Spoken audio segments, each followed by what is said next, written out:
Hello, Internet! Gino, that Pinguino Greco, here again with another episode of Deep Listens. It's been much too long. I feel it coming on. The feeling is getting strong. It's time for Deep Listens. It's time to talk about video games. I am joined, as always, by Billy Cuddle Puddle Rothert. You know, I feel like I was a part of a community that birthed the concept of Cuddle Puddle. I actually played on a college Quidditch team, and this was many years ago, before I think Cuddle Puddle was popularized. And some of our tournaments that we went to were so cold that all the teams just laid on the ground together. And I'm talking, this was like 100-person Cuddle Puddle. So what you're saying is you were maybe a Cuddle Pond? It was definitely more than puddle. Okay. So you basically took the way that, like, emperor penguins stay warm in the wintertime, and you applied it to human beings. But yeah, in Cuddle Puddle format. Okay, great. Glad to hear you're an innovator. I don't want to know what the residue after a Cuddle Puddle looks like. Eutrophication at that point. And we are also joined by Peter. The Sixers are free at last. Busby. It was a dark road we had to walk down, but finally the Wicked Witch is dead. We've ousted Sam Hinkie. He no longer looms over our program anymore. We are better off for it. He cost us Porzingis. You Knicks can thank us for that. You got Porzingis because Hinkie cost us. But you got Jahlil Okafor. Yeah, awesome. We have 3 centers now. Awesome. You have 3 centers, one of whom is basically Al Jefferson. The Yep. other one hopes to one day be Tyson Chandler if he gains 100 pounds. The other one is Greg Oden, best case scenario at this point. That's not true. He might be better. I mean, he's never going to get on the floor. That's the worst case Shirley scenario. Temples by the pitcher. The worst case scenario is Greg Oden. It's been The best case scenario is a fun-loving Hakeem Olajuwon. Yeah, but that's But more fun-loving. Miracles. I don't know what the fuck you guys are talking about. It's okay. One day we're going to have a basketball off-week podcast where we discuss gamifying, the gamification of basketball that the Sixers and the Houston Rockets tried to do. One day. I know somebody who would join us for that podcast. I'm sure we can find lots of people.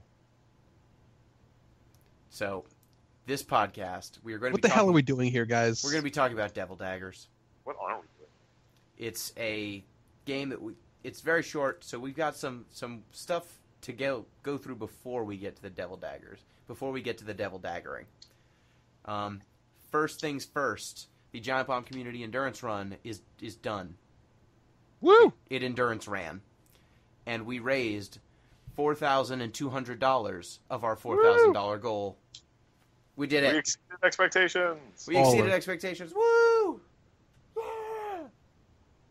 You're all so attractive. Way to go. It was so good. Good work all around. So thank you to everyone who participated. Thank you to everyone who donated. It was the biggest community endurance run yet, and hopefully next year will only be bigger. So thank you so much for everyone who helped out in any way, shape, or form. Thank you, Billy, for participating. Thank you, Pete, for your emotional support. You didn't actually send any, but I felt it. You couldn't have done it without me. That's true. Other things that we need to talk about. There's this little game that came out recently. Okay. Maybe you've heard of it. Probably not, though, yeah. It's called Final Fantasy IX. Is there like a 1 through 8? Why is it 9? Yes, it is the 9th Final Fantasy the 9th game. entry? Okay. Yeah, it's the 9th one. They love Roman numerals, so it can be a little confusing. It is not IX. It is 9. Final Fantasy X. Yeah, I've heard of Final Fantasy X. That's what you're referring to? Yes. Final Fantasy X. Okay.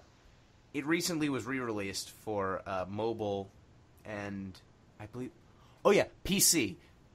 Squee! Squee! I thought we had a strict no squee policy on the podcast. It was no twee and no squee. Squee. Pete laid down the no twee rule. I think I laid down the no squee rule.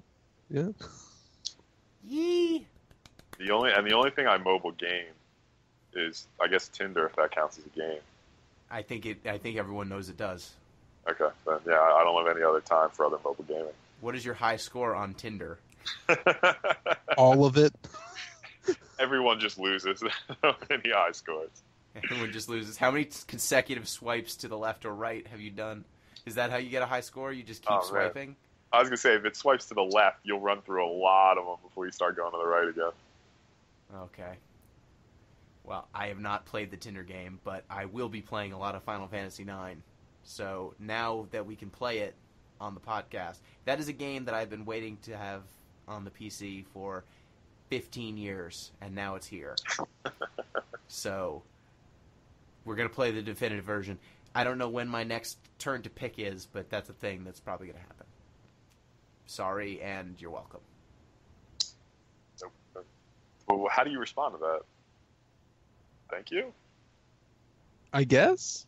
Yeah. Damn you and thank you. Okay, that's fine. Curses, and also curses are great. So is there anything else anyone else wants to mention? I think programming note, our next podcast, I feel like we should probably try to say what the off-week podcasts are going to be just going forward. It's almost been a year that we've been doing this. Shit, yeah? Yeah. Shit, yeah. Our next episode is going to be our 1-year anniversary episode. Woo! So now that we've been around for a year, now that we can get drunk legally, we should probably buckle down and tell people what we're going to do on the off weeks now that we have off week podcasts. I guess we'll try. And then do it and then stick to that schedule. Not like just go missing. Okay. For a week or two. That's mostly Devil Daggers. I like to think that some force was trying to stop us from talking about Devil Daggers. Probably the devil's being daggered. Yes, they just didn't want us to talk about it. But they don't want to get daggered anymore. Our next off-week podcast is going to be on PAX East because Billy and I attended PAX East, so you can look forward to that in the off-week. We'll try to say it up front because if, you haven't played the game and you don't want to get into the spoiler section, we can give you that little bit of preview. You don't have to wait till the end or fast forward or something. So try and set that as something we do every time. I'm sure I won't forget to do it. We'll add it to our podcast constitution. All in favor? Yeah, I mean, sure, I guess. Aye. No problem. Aye. Okay, unanimously passed. I guess I would just say to any person who's listening at this point or in the future,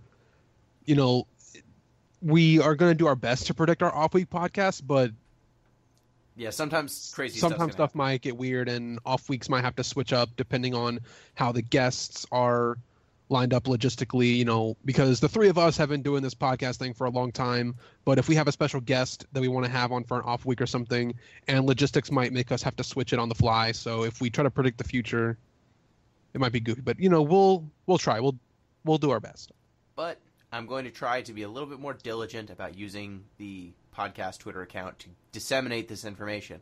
So if you want to know more stuff about the podcast or when new episodes are up or what we might be doing, I'll try and also tweet out the next episode, what game we're going to be playing, so people can know without necessarily listening.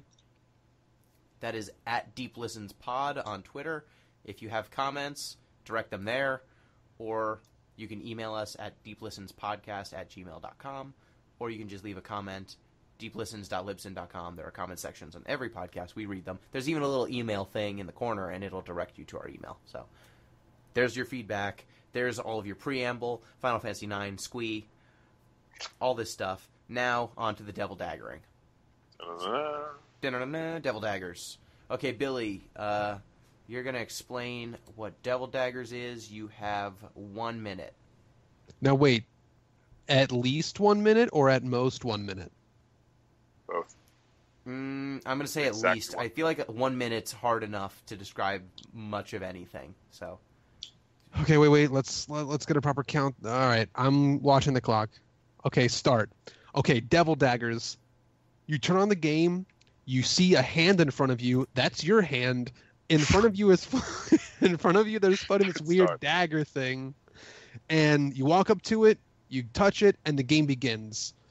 You are in first person mode. You're plopped into this dark looking arena thing that has these fall off edges. It's circular, has fall off edges, and the start of the game, skulls and weird demons and shit start flying at you. You start shooting daggers out of your hand and killing everything you see until you inevitably will be overwhelmed by hordes of monsters and die.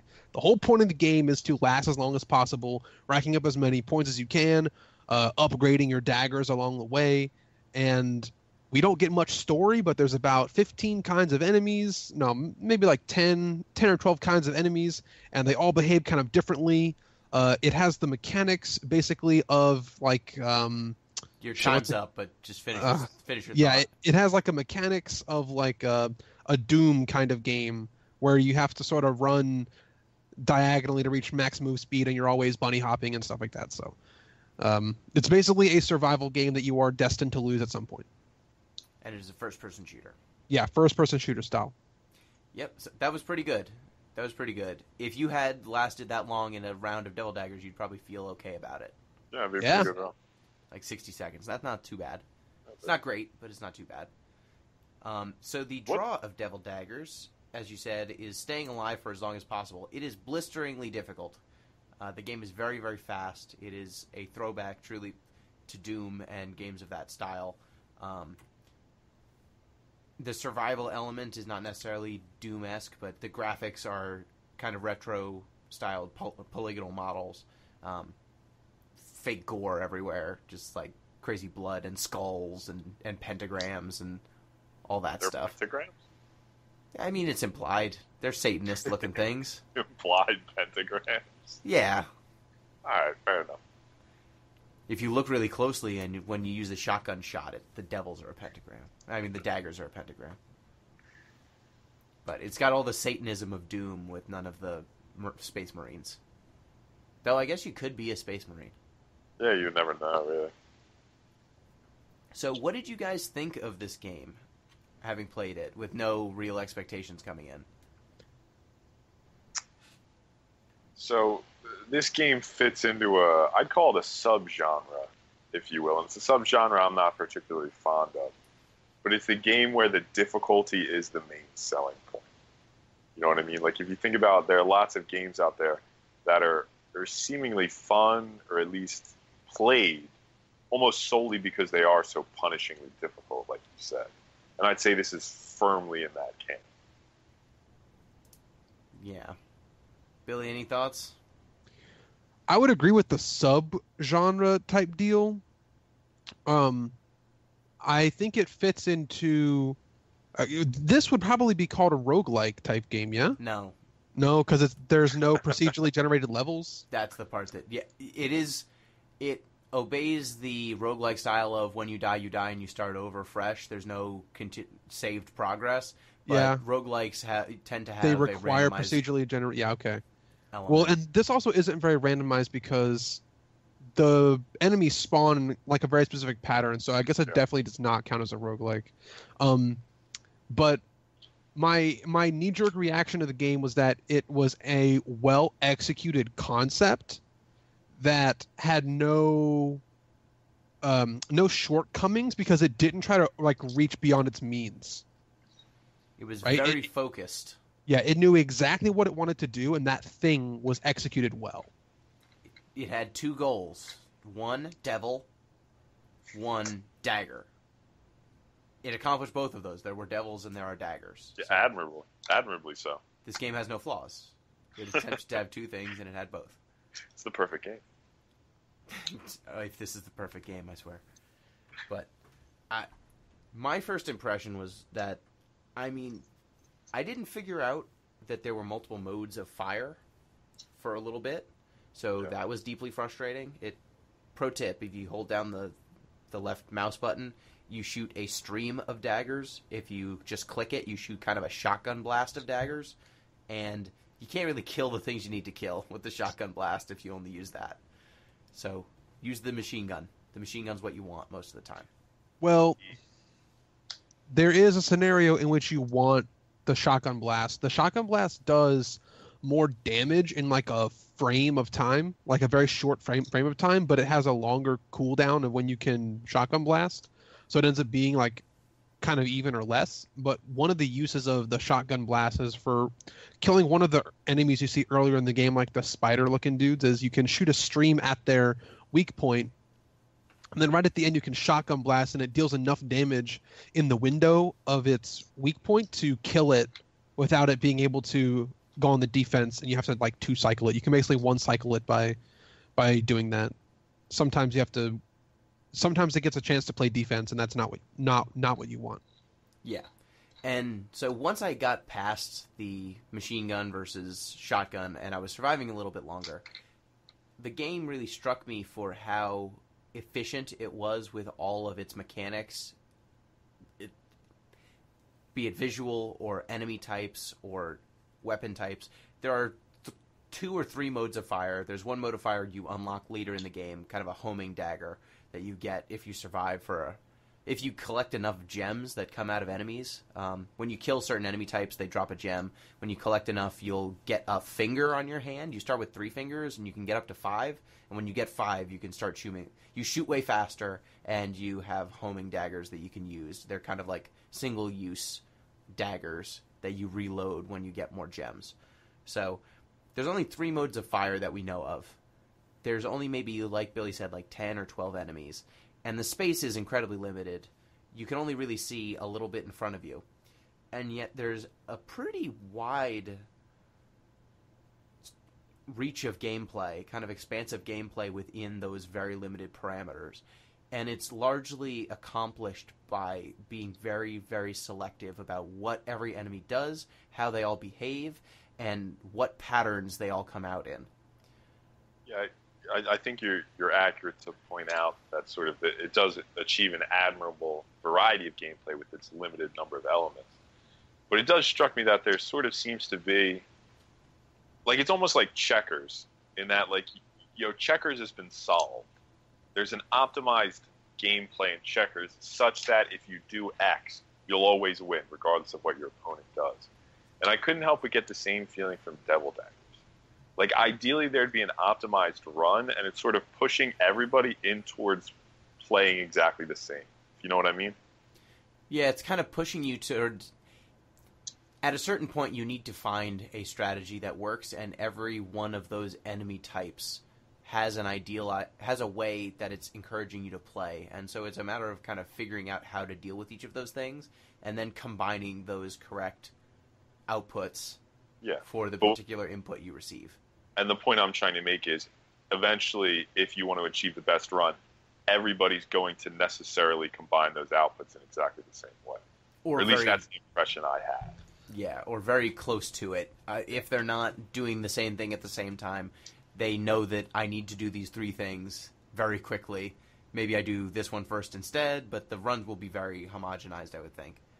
And we can sort of see that by looking at another cool feature that this game has, which is leaderboards.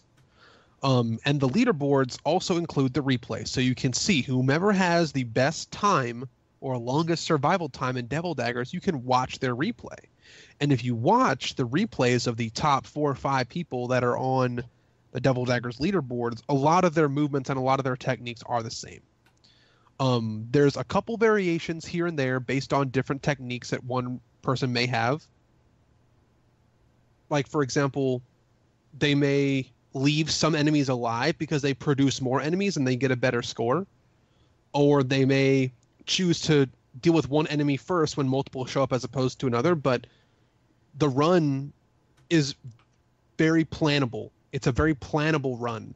And there are parts where it almost looks too easy because these people that have practiced so much have figured it out. Have figured so much out. I think Pete has a point that it's getting very close to a solved game.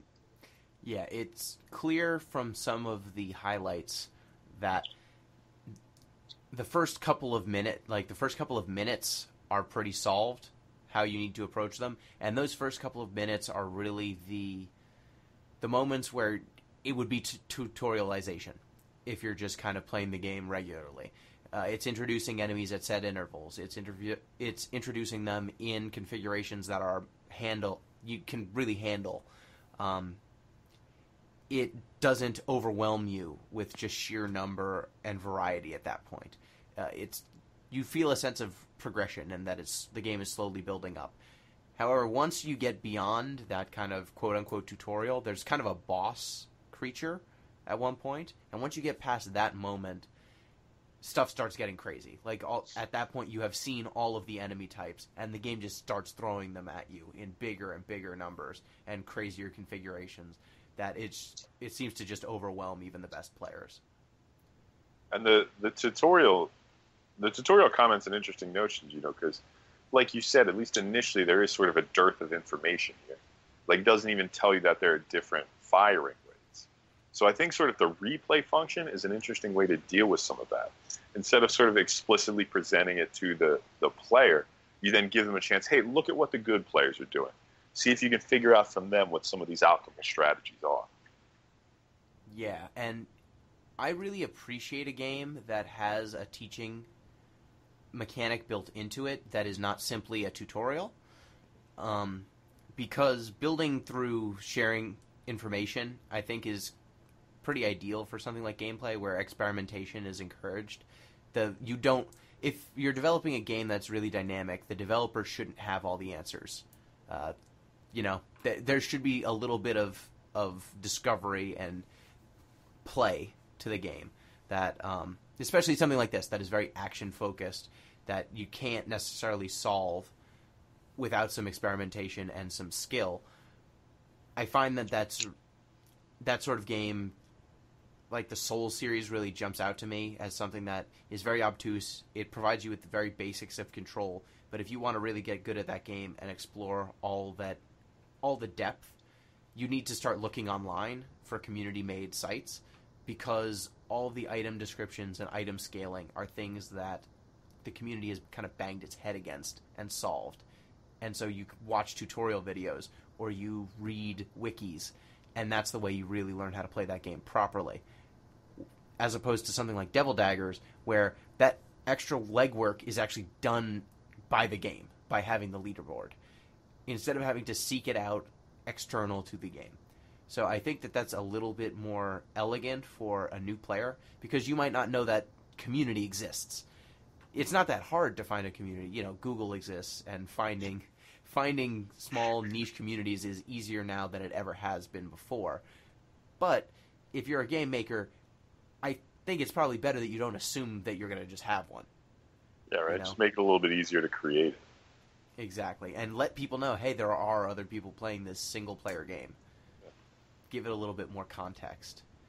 Because nothing sucks more than playing a single-player game that seems to have a community-driven, bent to it, and then never finding that community. And then you're just kind of screwed, because you don't have the tools necessary unless you just bang your head against it. So, what was your favorite enemy type of the ones that you actually saw? First I'll say the ones I actually saw. First, I'll say the ones you saw in your own playthrough, and then of the ones that you saw in watching a replay. The nice caveat. I saw up to the centipede, dragon type thing. And your favorite was? I think that was my favorite. Yeah, of the things I've seen in total, Centipede Dragon is my favorite. I don't think I saw it in my own playthrough. I don't think, maybe. When did he show up?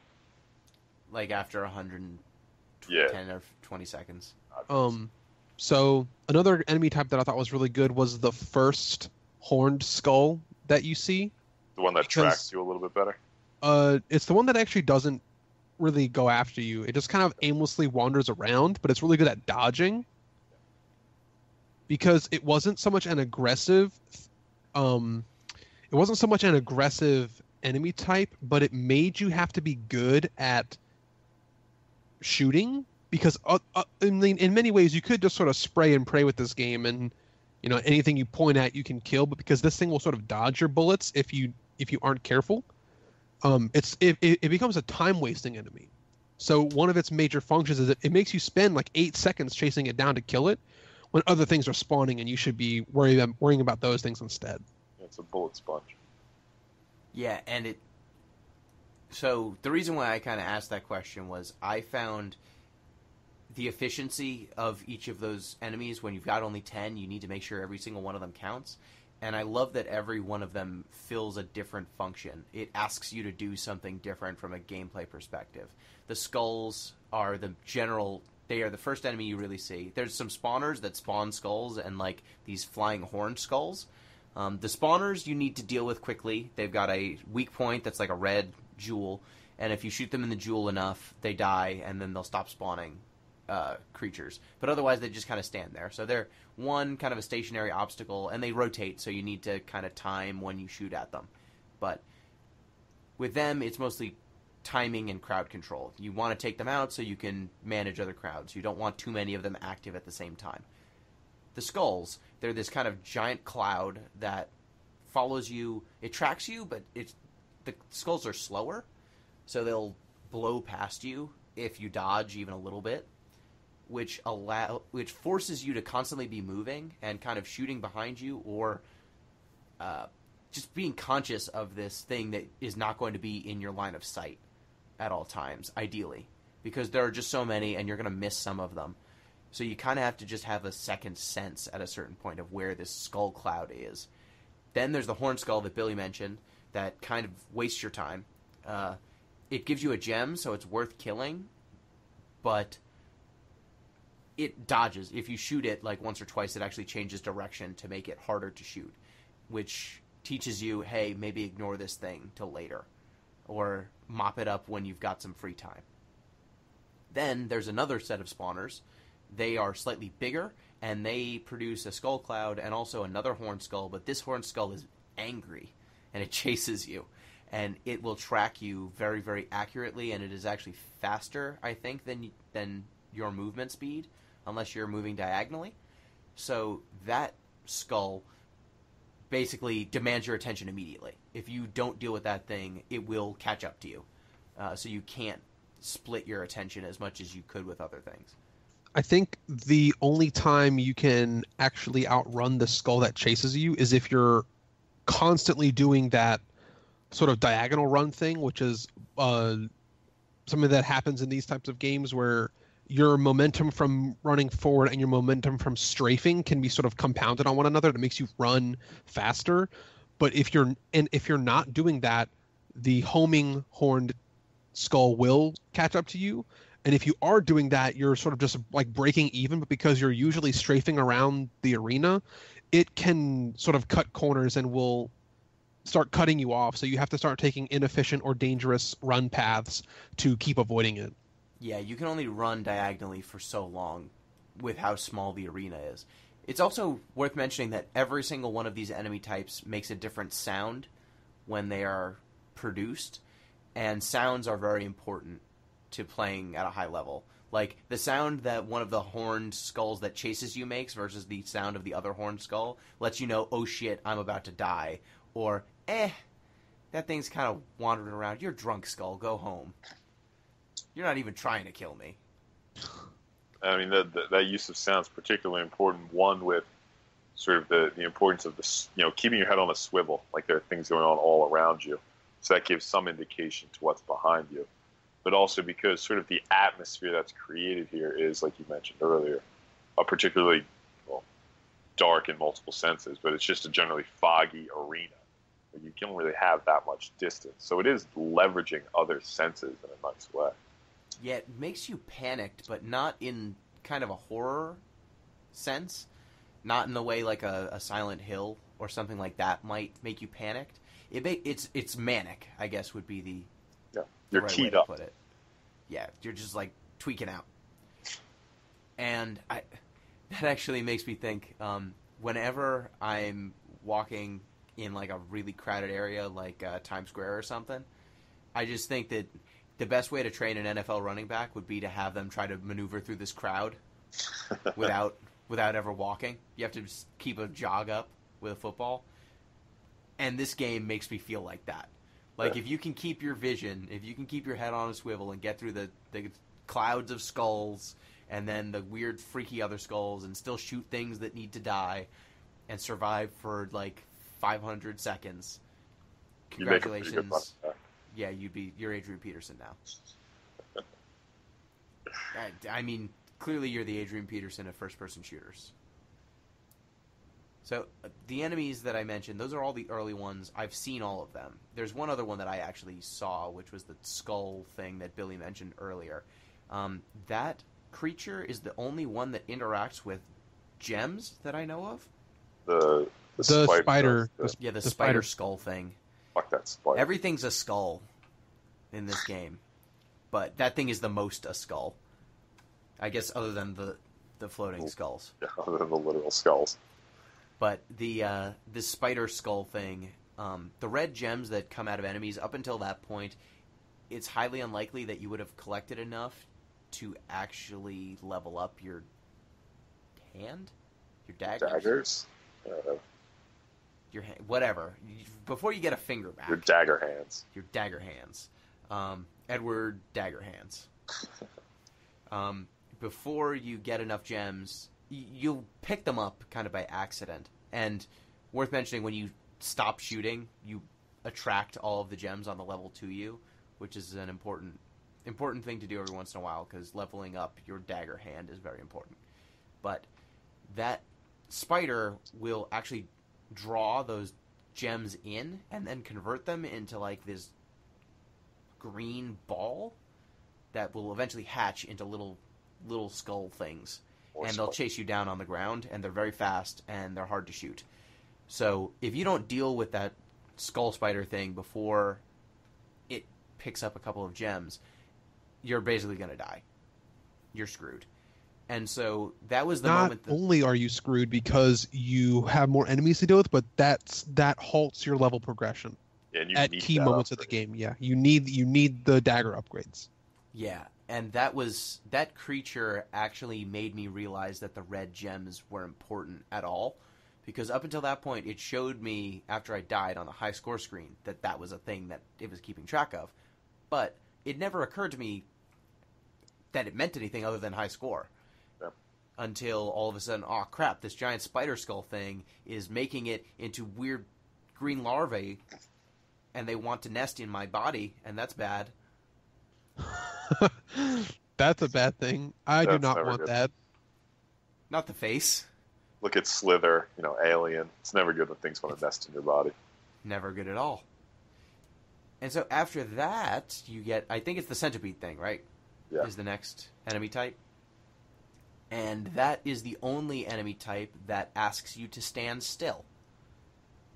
You basically can't strafe around it and get anything meaningful done, because it moves too fast, and the way to kill those things is they have a gem in every segment of their segmented body, and so you have to shoot all of them, every single one. They're all on their underbelly, and a lot of times what you do to kill these things is clear the rest of the room, position yourself so that when the creature flies around, you stand in a spot where, I guess, what's the right term for this? Every part of its body follows the one in front of it. It's like Snake. Yeah, it's like Snake. So you stand in a spot, you hit the first one, then you just keep holding position there, firing at its underbelly until the whole thing passes through your bullet line and it's dead. You get lots of gems from that. You get a ton of gems, and if you're not dealing with those things in a very controlled setting, it demands that you stand still. You can't strafe around it and get anything meaningful accomplished. Like, you can try and shoot at it as you're running around the level, but you're just not going to hit all the segments. It can also go underground. It's the only enemy type that can go completely out of the field of view that way. And so, in the moments when it is above ground, you need to take advantage of it and try to get rid of it as quickly as possible, because it takes up... You can't shoot through it, so it occupies so much space. It makes dealing with everything else very, very difficult. So this enemy type really demands that you stand still. Everything else makes you run super fast. Some of them make you dodge. Some of them make you focus fire. Some of them make you position yourself in specific ways or deal with things in a specific order. And then all of that culminates in a boss fight? Maybe? Sure. Is that what you'd call it? it's definitely like, how many other enemies Set piece. do you see there be one and only one of? Yeah, that's fair. And it's like a giant spawner. Basically has the same rules as the spawner, except it takes up like the entire middle of the stage. And how does it even attack? Does it attack you? I think it does not lash out, but I actually did not encounter this enemy personally, but I think it does not lash out, but it creates other things that do kill you. Yeah. So that is kind of the last unique enemy that anyone on the leaderboard that I saw had encountered. And then after that, it just turns into batshit crazy land. Just, the game's like, oh wow, I didn't think you'd actually make it past this. Guess everything? Everything now. We send everything at you. Just fill the screen. How many polygons can we fit? Oh god, the game's slowing down, even though these skulls are like 3 polygons each. And it's important that they are so simple in their model design. I think this game would suffer if they put too much detail and emphasis on the enemy models, because once the screen is filled with hot death, one, you're not observing them to appreciate them, and two, it's going to make your machine chug, and not everybody can play a game with 300 individual polygon movements on the screen at one time. That make a lot of computers just go kind of... And this is one game, too, where the atmosphere actually comes from lack of detail. You know, like, it's creating a certain... I don't want to say nostalgia, because that seems dismissive, and, you know, I don't want it to seem like that. But it's evoking an atmosphere and a style that's built upon lesser detail. Yeah. You can't really evoke Doom unless you're evoking Doom 3? Is it Doom 3 or Doom 4? The one on the spaceship that was, like, super realistic. I think it was Doom 4. But unless you're evoking that Doom, which you no can't one really... wants to do. Which, don't do that. That is the game that popularized the Monster Closet. But no one wants to evoke that one. Evoke the original Doom, or Doom 2. Then you really need it to be low fidelity. And even like the red... When you kill a thing and it becomes like a red version of itself and like writhes all over the place and is all gross. It's just satisfying. It is. They turn to goop. Delicious goop. Which is what would happen to anything, really, if you heaved thousands of daggers through it. Yes. So what did you guys think of the leaderboard? Did you ever look at it when you were playing, like, to see how your other friends stacked up? Well, look, here's one thing I wanted to bring up, too. Is that, especially with a leaderboard like this, and for the type of game this is, it's real easy for something like this to just become a dick measuring contest.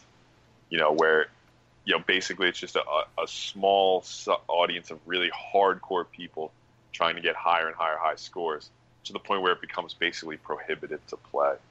But interestingly enough, you really don't get that sort of vibe from Devil Daggers, even with the emphasis on the leaderboard, you know, sort of seeing the scores. And I think it does get back to sort of some of those community ideas, Gino, that you were referring to earlier.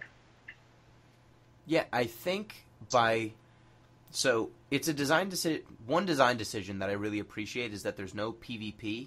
There's no direct comparison other than on the leaderboards themselves. And so it's impossible to be antagonistic towards another person other than by beating their score, which is a pretty benign way to tweak someone. You know, I did better than you, and the game shows you that. Versus some other games that encourage direct competition between players via things like Invasion in Dark Souls, or direct matchmaking in games like Halo or Call of Duty. And so when you're putting players in direct competition like that, I find that it tends to raise the animosity. It raises the stakes, and it also puts you in contact with people who you might otherwise not want to be competing with. And it's pretty different when you're playing... When all of you are basically playing against ghosts of other players. You're playing against the number, you're not playing against the person. And ultimately it's a test against yourself or against the game, versus directly going up against someone else. And it's also important that the people who you're competing directly with, unless you're on the leaderboards, like the global leaderboards, The people you're lining up against are people who you have consented to have on your Steam friends list. So you are only in a dick measuring contest with people who you know, in the safety and sanctity of your own You know exactly circle of how dicks. big their dicks are. Make a legitimate comparison. Exactly. Gino, the point you raise about sort of you versus the game is another good, because this again gets back to the difficulty, in that you guys sort of have a common enemy here. You know, it's not that you're competing against your opponents, you're all basically collectively working against this punishingly difficult game that at a certain level you know is going to beat you in the end, whenever that end happens to come. Yeah. And so even when you're not, if you're not the highest person on your own personal leaderboard, there is a satisfaction in seeing your friend get like if I saw one of my friends have 200 seconds or 300 seconds, at that point I wouldn't be jealous. I would just be impressed. Like, what did you do? How did you do this? Were you on a vision quest? Like, you took some mushrooms and then you came back and you had a 300-second score on Devil Daggers? How many amphetamines did you have to pop to get your fingers moving that quickly? Or for the rest Exactly. of the world to slow down enough. Yes, you meditated for 4 days and then you came back and you had this score and a child. Like, something crazy must have happened. Versus something like Dark Souls, where if you get invaded and someone kills you, it's just a frickin' bummer. It sucks a lot. You just mostly get frustrated because you were trying to play a single-player game and they showed up and said, what if I stabbed you in the back? Well, it's not a single-player game because if you're playing in Dark Souls online, there is usually the threat of being invaded. But you might not have expected it to happen when it happens. Or if you're playing multiplayer in Call of Duty, yes, you're opting in to be playing against another human being, but you might not necessarily be ready for the way they are going to play. Yeah. Like, just because you consented to play a game of basketball doesn't necessarily mean you're consenting to someone pushing you up and down the floor and whacking you in the face and doing that kind of stuff, which might be a little bit grating, which tends to be my experience with first-person shooters, is the digital pick up shooter basketball. Equivalent of that. I am that person in basketball, just shoving people up and down the floor. So, I guess we maybe buried the lead on this one. How long did each of you survive? God, I kind of forgot. It's been so long since I played. I think I got about 100 seconds. Yeah, 100 and some change. sounds all right. My best was around 80, 85, something like that. Yeah, mine was about 100. I felt pretty good about it. I was Yeah, I like, would've okay. liked it. I mean, the real deal is none of us got far enough to be considered quote-unquote good at this game. We got to the point where you are competent enough to not instantly die because you don't know what's going on. Which I I'm got- totally okay with. Yeah. And I got to the point, and this is sort of going to get to my main criticism of the game. I got to the point where I was good enough to see maybe the same, 50 seconds over and over again. And I got really sick of watching that same 50 seconds. Yeah. Yeah, I can definitely see that complaint, and it is the same complaint that I have having run some games before. I have seen the first half hour of Mass Effect enough times that I actually don't want to play the first half hour of Mass Effect ever again, I don't think. I don't need to see it anymore. Like, if your run gets screwed up, it means you have to start over again from the start, and so at a certain point you see the end of the game maybe 2 or 3 times, and you see the beginning of the game 50.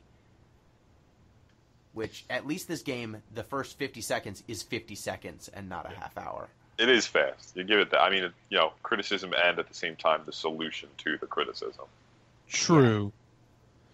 So I think another criticism that I have of this title is that Not enough daggers. no, there's plenty of daggers. You would have liked a sword instead of a dagger? Oh, An epee? it's like I'm not really turned on by a game that one forces me to have no win state. Like, the win state is also your lose state. I want there to be a win state. I want there to be some kind of completion. and the only completion is you losing, and I don't really like it. So this type of game, just by nature, is something that I'm not really as into. I need to feel like I'm the champion of something, and I can't be the champion of something if I died. You can never escape hell, Billy. Take other games that do not have first-person shooter things, but let's think about a game like Dust Force or a game like Mark of Ninja that also had leaderboards. These games are pretty simple in nature. I mean, I think Mark of Ninja is a little bit more complex. It had an actual story and everything. Yeah, or something like Super Meat Boy or Spelunky, games like that you can be really good at, and there's a win state that you can aim for, and this one doesn't really have it. Well, I'm going to... Two responses. First response is the simplest one. Maybe it does, and no one's seen it yet. True. We don't know. Maybe someone's going to get good enough, and they're going to be like, oh, wow, this game was actually... After you get out of this place, there's this whole other level where you're, like, in heaven, and you're shooting rainbows, and you're making people smile. It's crazy. If you survive for more than 100 for 10,000 seconds, then you get to this other place. 30 days without rest. You need to do it in team. Exactly.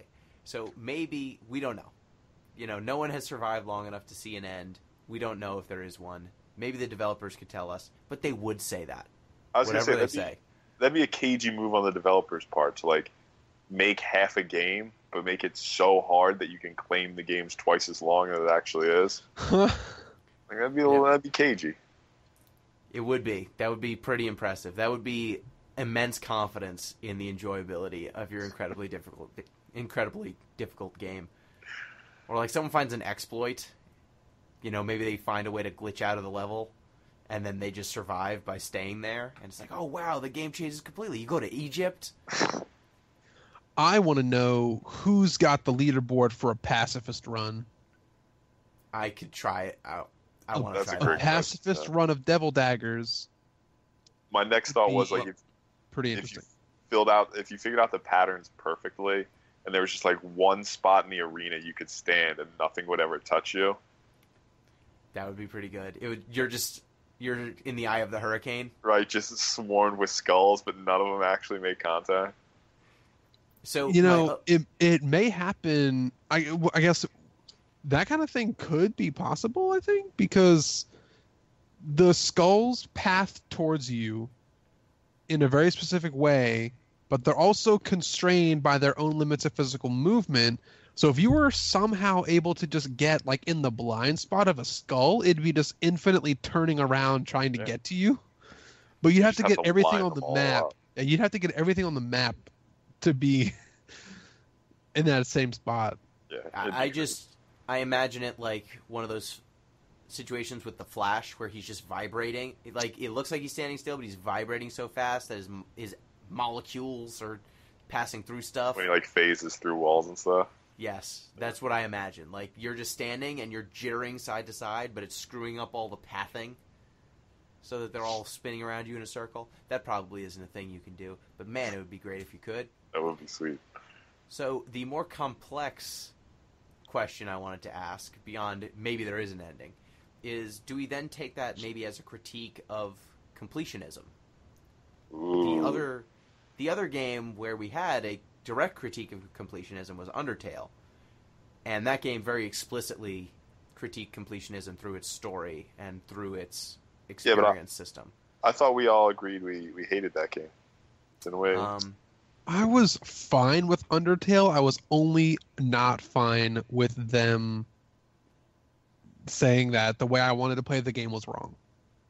I think 100% of the correct panelists on this podcast had it as Game of the Year.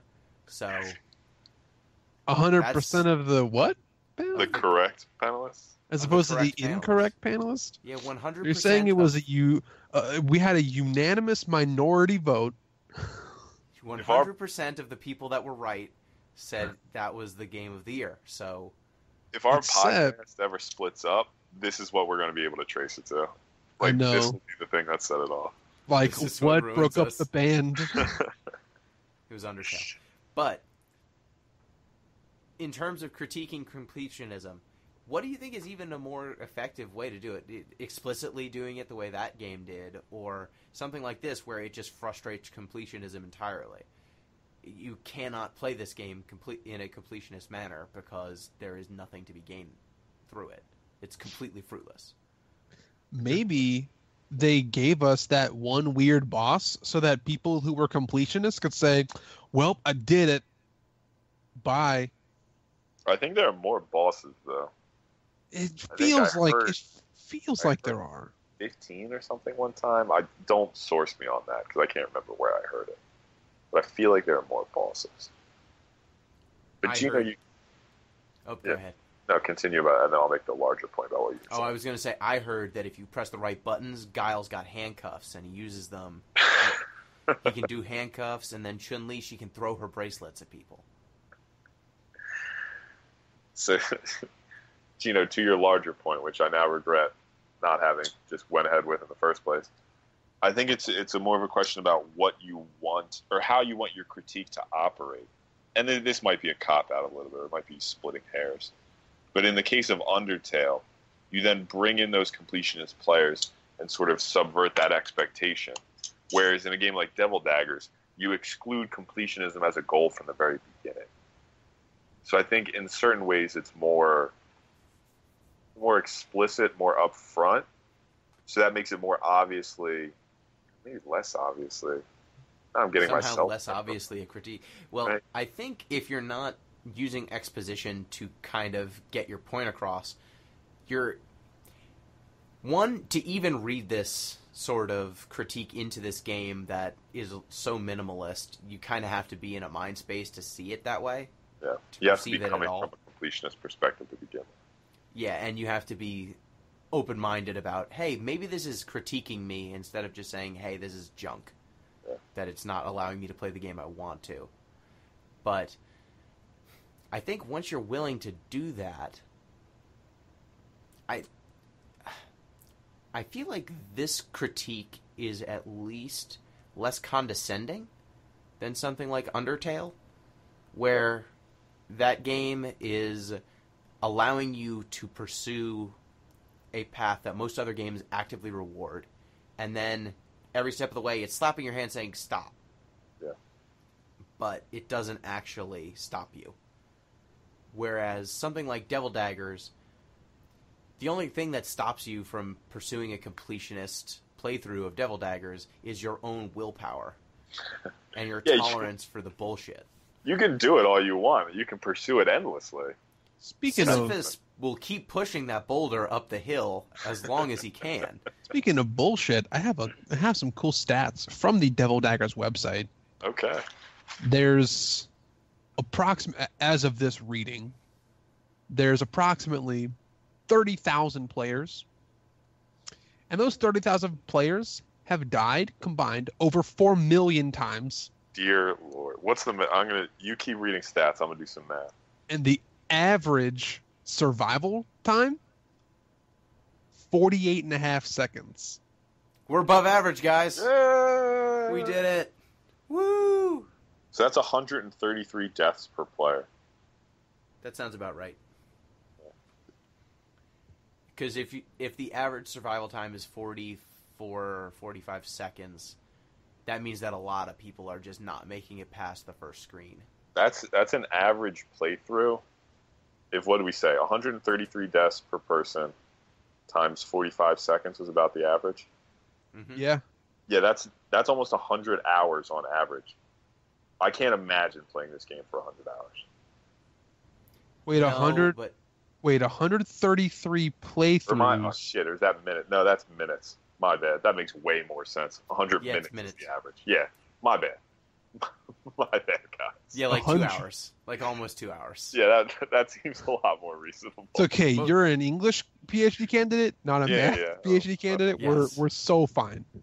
Let's do a post-colonial reading of Devil Daggers. Then I can get more involved. Post-colonial reading. So, in this post-colonial reading of Devil Daggers... So, how does this refer to Conrad's Heart of Darkness? Well, you're in darkness. There you go. In the heart of it, potentially. Potentially. You pick up a dagger and you wake up in this dark place with a dagger. And I think the devils are colonizers. There you go.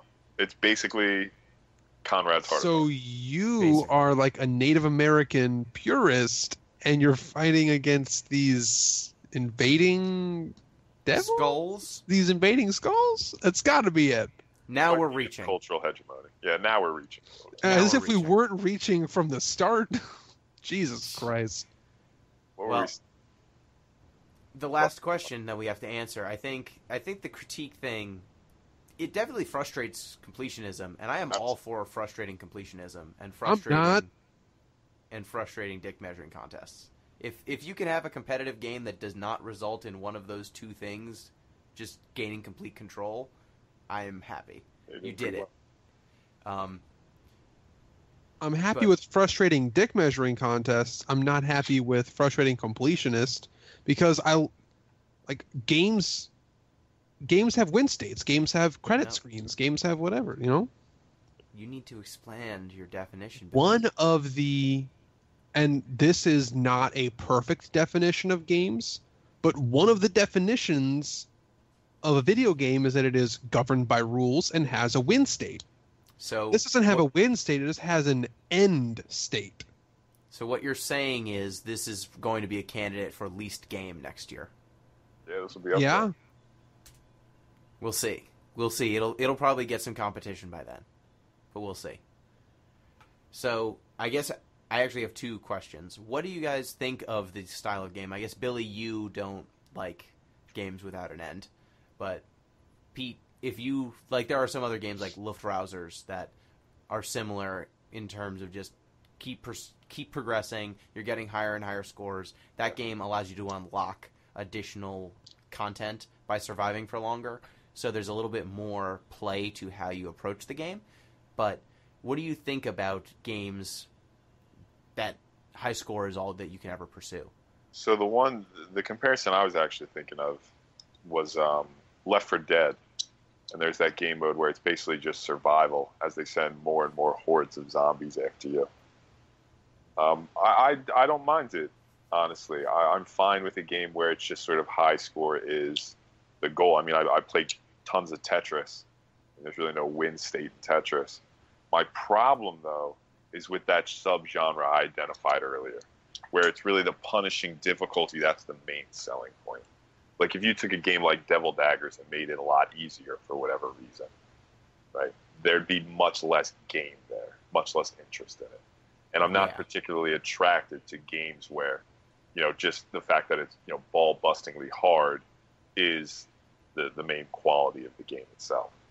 Yeah, and what I really appreciate about this style of game, now I don't play them very often, but when I do, it's that it takes me back to arcade experiences, because when I was playing in an arcade as a child, I did not, well, one, it had to be as a child because arcades are almost all gone, but Sure. Two, I was not skilled enough to actually survive for very long. And so getting better at each of those games was as much an economic exercise as it was an exercise in personal fulfillment. If you wanted to play longer, you needed to get better. Otherwise, you had to pay more. So there was a reason to keep beating my head against the beginning of this game, because if I got it down, maybe I'd only have to pay 50 cents to beat The Simpsons instead of $4 or $5. The Simpsons arcade game is like the paradigmatic example you're going to go with.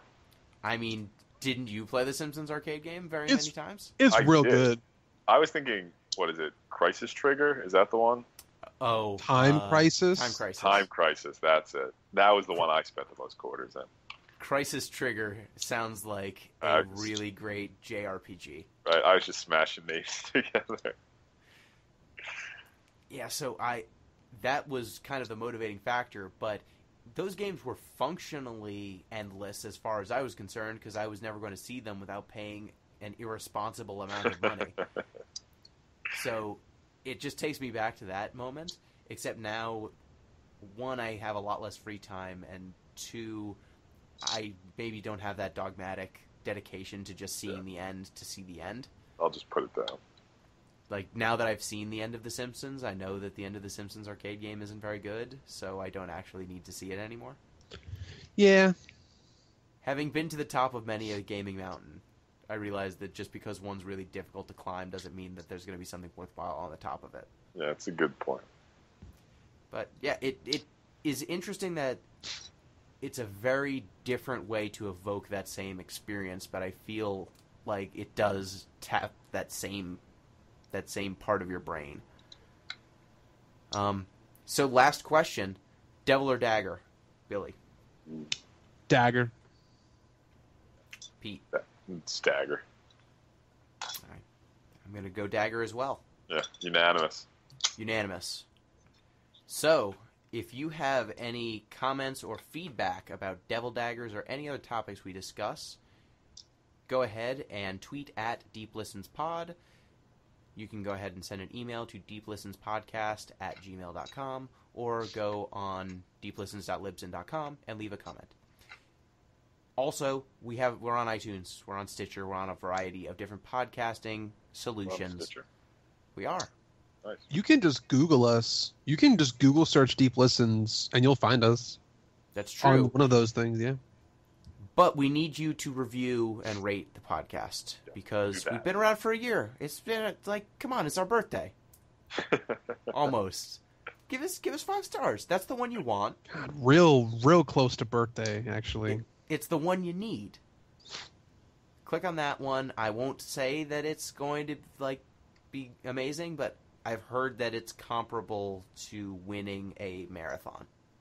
I've heard the same, yeah. I actually heard triathlon.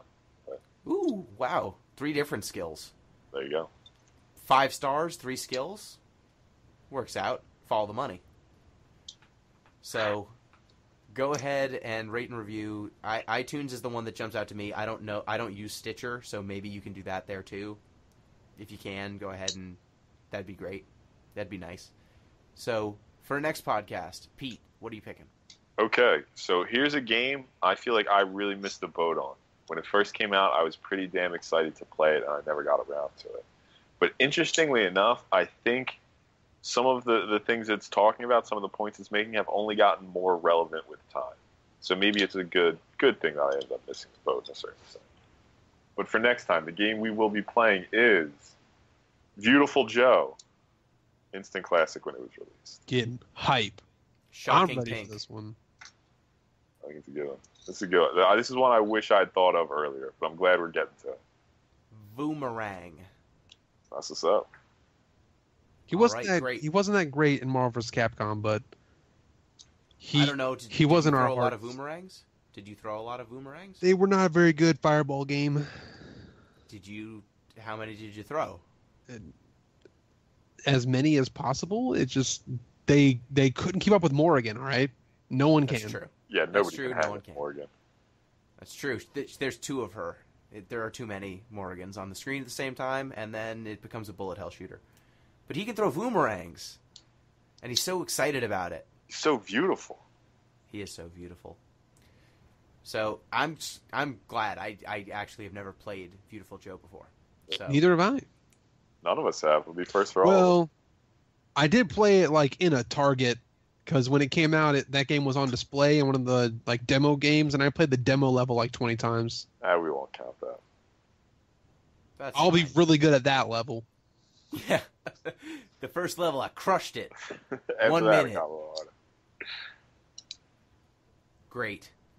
Thank So you. closing thoughts? Yeah, is, this I think- podcast has been a long time coming. Yeah. We've been has. trying to record Devil Daggers for the better part of a month. Couple of Technical times. difficulties, plus some other hot bullshit. Plus we had cool stuff like PAX and the Jump Out Community Endurance Run to slow us down, but all for good reasons.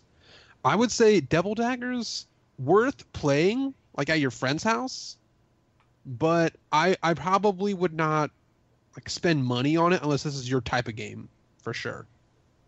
I Steam think, sales are important. yeah, I think 100 minutes as the average playtime makes a ton of sense. I don't think at any point I'll exceed 100 minutes. I'd probably maybe 2 hours. I don't think I would go much past the 2 hours I probably spent on it. Yeah, I would agree with that, with those analyses, and I would say that your mileage will vary by how many of your friends own Devil Daggers and are playing it at the same time as you. Very good point. If you are playing alone, in the darkness of your own room and the darkness of your own heart, you're probably not going to play very much Devil Daggers, and you'll give up. But if you have a friend who is also a lunatic who will just keep playing Devil Daggers until they have the highest score, you could probably have some fun just keeping each other going by pushing each other. But if you're playing alone, maybe you're more willful than I, but I can't. The joy of shooting the devils with the daggers is not enough. That's true.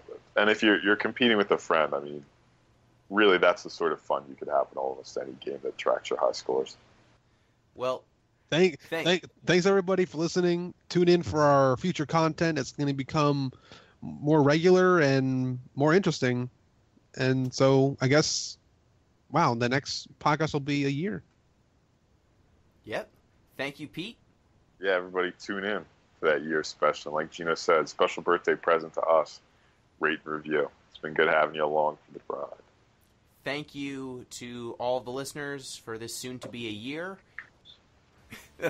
So on that note, thank you for listening to Deep Listens. Till next time, with Beautiful Joe. Peace!